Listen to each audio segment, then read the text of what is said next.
নমস্কার বন্ধুরা, পম্পার kitchen and Bangla ব্লগে আপনাদের সবাইকে আবারও একবার ওয়েলকাম।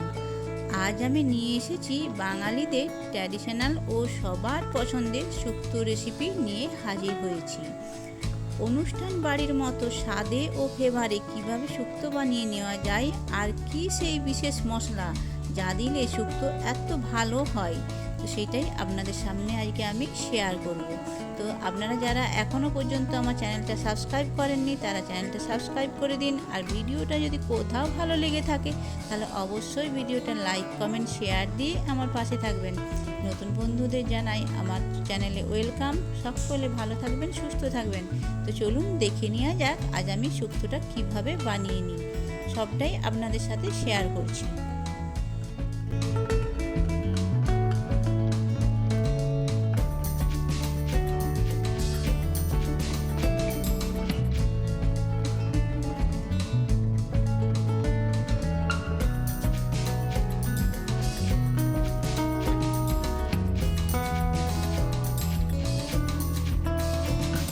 শুক্তো বানানোর জন্য আমি এখানে সবজিগুলো পরিষ্কার করে কেটে নিয়েছি। এখানে নিয়েছি কাঁচকলা, গাজর, আলু, বেগুন, উচ্ছে আর সজনে ডাঁটা।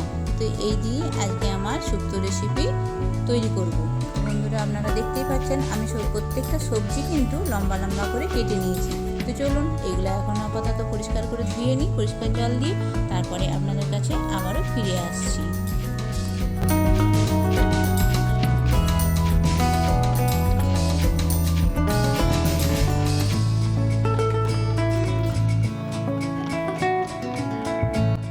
সবজি ধোয়ার পরে চলে এলাম এখানে কড়া বসিয়ে দিচ্ছি। আর কড়া বসিয়ে দেওয়ার পরে আমি এখানে নিয়ে নিচ্ছি 1 চামচ মতো পাঁচফোড়ন। আর এখানে পাঁচফোড়নেতে জিরে ছিল, তা সত্ত্বেও আমি কিন্তু হাফ টিস্পুন দিয়ে দিচ্ছি এখানে জিরে। ভালো করে এটা একটু ভালো করে ভেজে নেব এখন। আর ভেজে নেওয়ার পরে এটাকে একটু পেস্ট করে নেব। তো ভাই হালকা আছে এটা কিন্তু ভেজে নেব।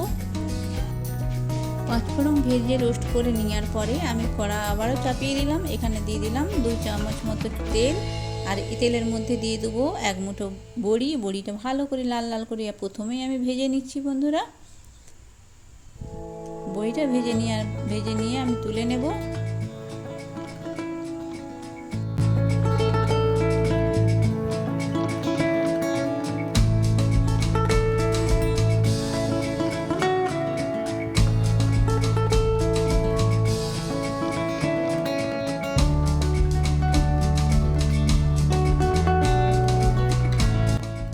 এরপরে ওই তেলের মধ্যে ভেজে নেব উচ্ছেগুলো। আর উচ্ছেগুলো আমি 2টো উচ্ছে লম্বা লম্বা করে কেটে নুন হলুদ মাখিয়ে রেখেছিলাম।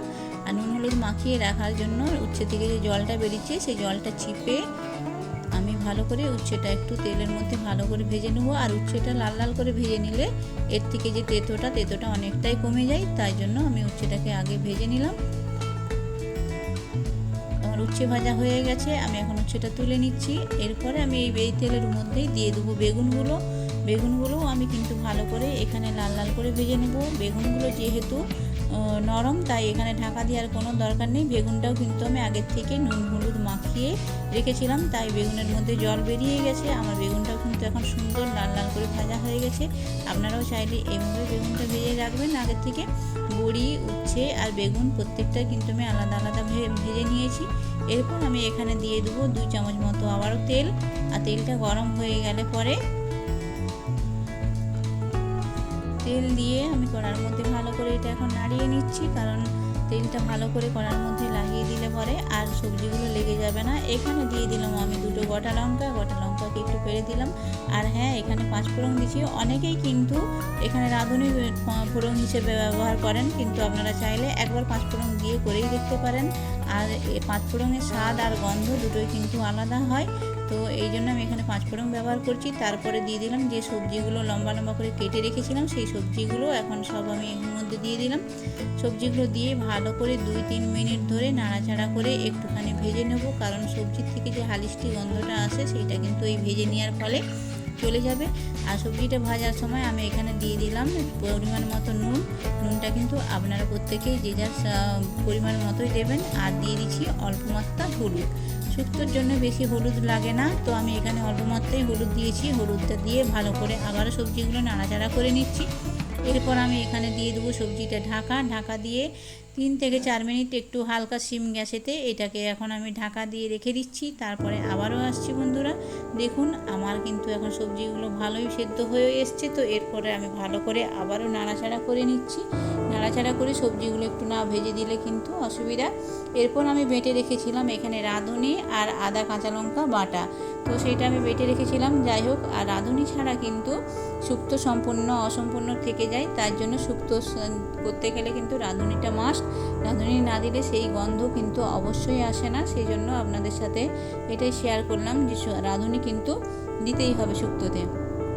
আমি এটা রাঁধুনিটা যখন বেটেছিলাম সেটা স্কিপ হয়ে গেছিলো, তো সেই জন্য আপনাদের দেখাতে পারলাম না। আদা আর কাঁচা লঙ্কা রাঁধুনি তিনটাই আমি বেটে রেখেছিলাম। এবার এটা দিয়ে ভালো করে নাড়াচাড়া করে আবার একবার ঢাকা দিয়ে দিয়েছিলাম। তো ঢাকা দিয়ে দেখুন আমি আবারও খুলে দিলাম। হালকা গ্যাস সিম আঁচেতে কিন্তু আমি এটা করছি। আর আমার কিন্তু এখন সবজিটা সুন্দরভাবে ভাজা হয়ে গেছে আর সাথে একটা সুন্দর গন্ধও বেরিয়ে আসছে। তো আমি এর মধ্যে এখন মিশিয়ে দেবো 1 কাপ মতো দুধ।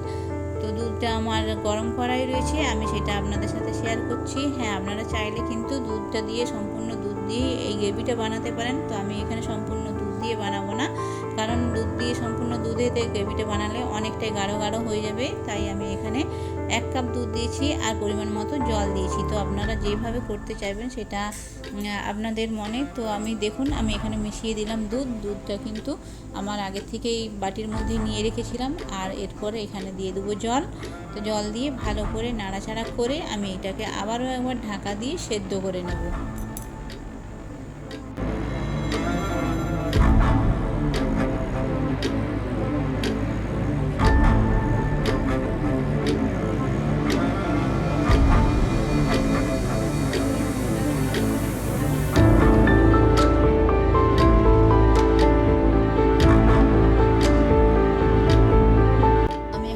দিয়ে দিচ্ছি। 5 মিনিট বাদে আমি আবারও ফিরে আসছি বন্ধুরা।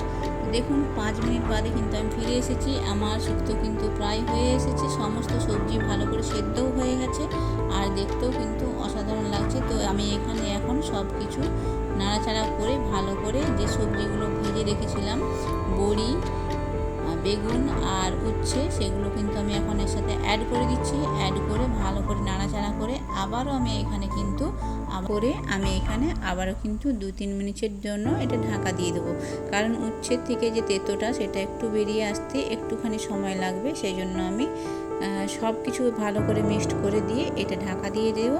2-3 মিনিট বাদে আপনাদের কাছে আমি আবারও ফেরত আসছি, কেউ কোথাও যাবেন না। দেখুন আমি ঢাকা দিয়ে আবার ওটা যখন দেখছি সম্পূর্ণভাবে কিন্তু আমার হয়ে গেছে।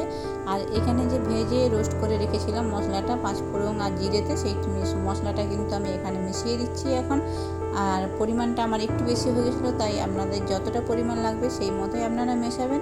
আমার পরিমাণ মতো আমি তার সবজির মধ্যে মিশিয়ে দিলাম। আর সবজিটা এত সুন্দর শুক্তোটার গন্ধ বেরিয়েছিল যে কি বলবো, আপনারা একবার এইভাবে ট্রাই করে দেখবেন। পুরো সম্পূর্ণ অনুষ্ঠান বাড়ির মতো এরকমভাবে শুক্তো বানিয়ে নেওয়া যায়, বাড়িতেও কোনো সমস্যা নেই। তো দেখুন আজকে সে রেসিপিটি আমার কেমন লাগলো অবশ্যই কমেন্ট করে জানাবেন বন্ধুরা। আর যদি ভালো লেগে থাকে অবশ্যই লাইক, কমেন্ট, শেয়ার দিয়ে আমার পাশে থাকবেন। আর আমি এখানেও দিয়ে দিলাম একটুখানি চিনি। আর চিনিটা দিলে কি, যে কোনো তরকারিতে যদি একটুখানি চিনি দেওয়া হয় তো তার স্বাদটা সম্পূর্ণ আলাদা হয়ে যায়। তাই শুক্তোতে কিন্তু একটু মিষ্টি ভাব থাকেই, অনুষ্ঠান বাড়ির শুক্তোতে দেখবেন একটু মিষ্টি ভাব থাকে। তার জন্য আমি এখানে 1 চামচ মতো চিনি মিশিয়ে দিলাম। আর আমার শুক্তো কিন্তু একদম পারফেক্টভাবে রেডি। দেখতেই পাচ্ছেন কতটা সুন্দর হয়েছে। তো চলুন এটা আমি এখন তুলে নিই।